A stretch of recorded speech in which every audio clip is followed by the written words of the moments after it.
John Edwards for Griffin's TV alongside head football coach Chad Masters. And first of all, coach, congratulations on the first win of the season. Pretty excited group that you had after the game Friday night. Yeah, it was well deserved. They worked their tails off all year, even from going back in the spring and through the summer.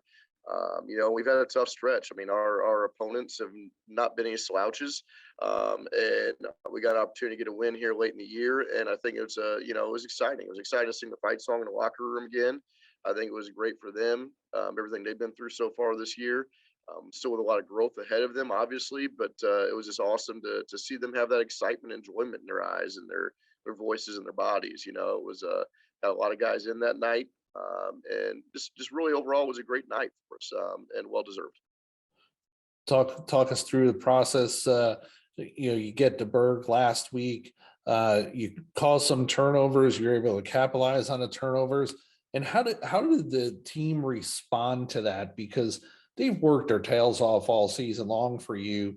And it seemed like they were getting rewarded for a lot of the hard work that they have gone through all year in turning those turnovers into touchdowns and points for the team.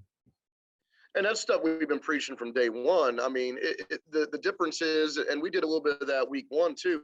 The difference is our opponents. I mean, and it's hard to do that against a number one ranked CBC or teams like that.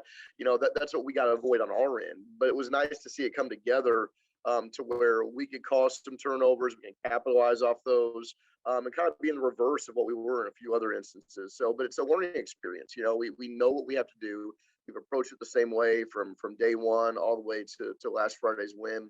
We're going to focus on certain things like turnovers, on making sure there's not missed tackles and the explosives margin and all of those things that we preach. And we were able to do that this last Friday. It was awesome to see them be rewarded for that hard work all year. And to see that they can do that. We're a good football team. We really are. Again, it's a difficulty of schedule with a young team. We've gotten better week to week, and I think that showed. And we're hoping it continues. But that's just kind of a little bit of the situation we find ourselves in from week to week.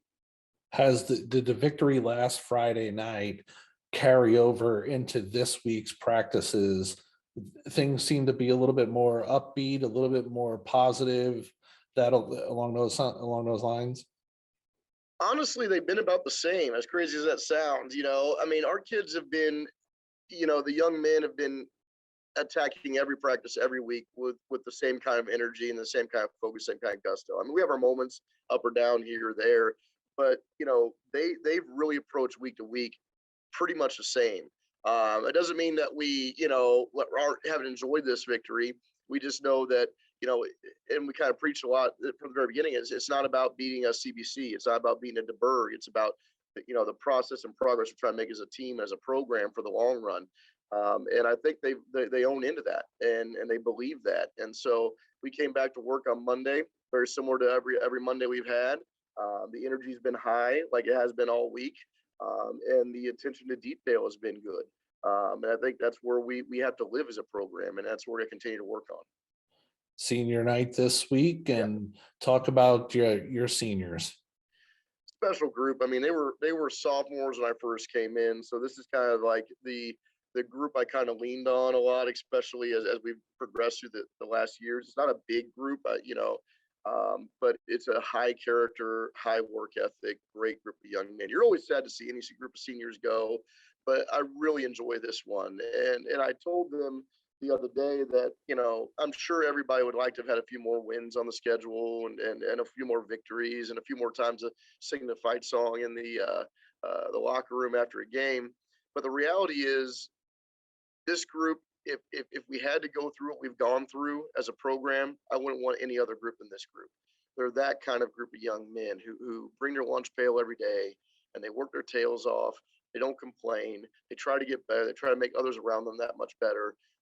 It's just a very unselfish, just caring group. And I think there's no mystery that this year has been the closest group I've had since I've been here, and one of the closest I've had in my entire head coaching career. And that is a huge testament to who they are as young men and how they carry themselves. and how they approach things and how they lead. So their legacy may not be state championships or a ton of wins. Their legacy is probably going to reach further and deeper than that for many more years to come on how we work together and how we treat each other and how we live together and how we compete with each other and advance the mission of our school through our program. I think that's the legacy of this group, and that's what I'm really excited to see as we finish however long our season we have left, be in a couple weeks or be several weeks after that.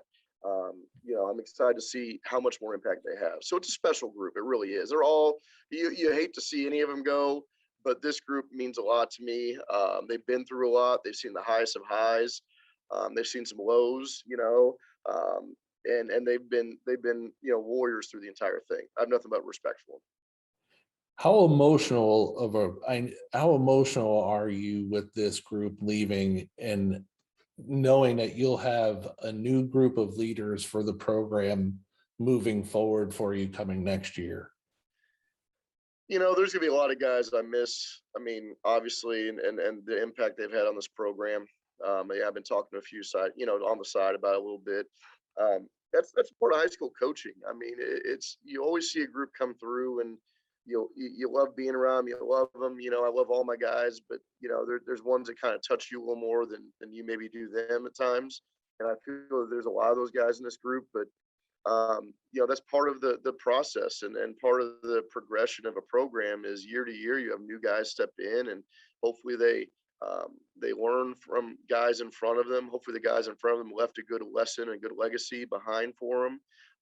That I pray as we as coaches are able to mold them and work with them and help them develop their leadership abilities between now and the next season. And it's just a time to reignite and renew every year. And that's kind of in a way we're called to do that as Catholics, as Christians, to constantly evangelize and work with those around us and bring more people into the fold and make their lives better. And I think it's a great opportunity and great laboratory for us to do that within this program. Finally, we end the week with Helias Catholic Senior Night, and it's a big football team coming to town for a game this week. I wouldn't expect anything less on the Vianney Griffin football schedule. They're coming. I mean, they have a storied tradition. I'm well familiar with their program from my days as a high school player playing against them to my days in mid-Missouri coaching against them at a variety of schools. Always disciplined, always tough. They don't make a lot of mistakes. They're well coached. They play the football the right way.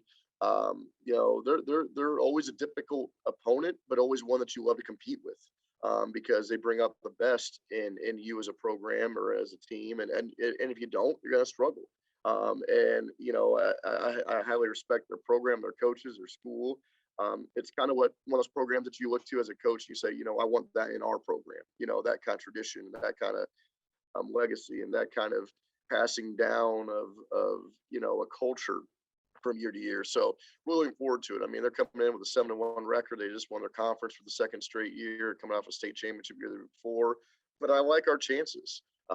If we show up and we compete and we do the things we know we can, we'll see how it shakes out at the end. Like I said, I jokingly say it, but that truly, honestly is our schedule. I just did the calculation the other day, and I think our opponent's overall schedule is 45-22. And 8 of those losses are coming from 2 teams, which, so really you're looking at 45 and, do the math, 15 14. Or something like that. That schedule is, it might be one of the hardest schedules I've ever coached through and competed through, with probably the youngest team I've ever done that with too. So, the young men are definitely battle tested, through this entire season. I think it's going to pay dividends this year, but even years to come for our program. So as we continue to grow, but it'll be a fun night. It'll be a great way to honor our seniors, high quality opponent. Time for us to again test ourselves against someone that's of a great program, and see where we're at and see where we got to get better for the next week of districts. Before I let you go, I want to talk to you a little bit about what it's meant this season to have fans back supporting Vianney football again after last year where it was just moms and dads allowed inside the facility. It's been awesome. It's been awesome to get that kind of roar of a crowd, that community support, to see a lot of people out there, the band, the students of our school.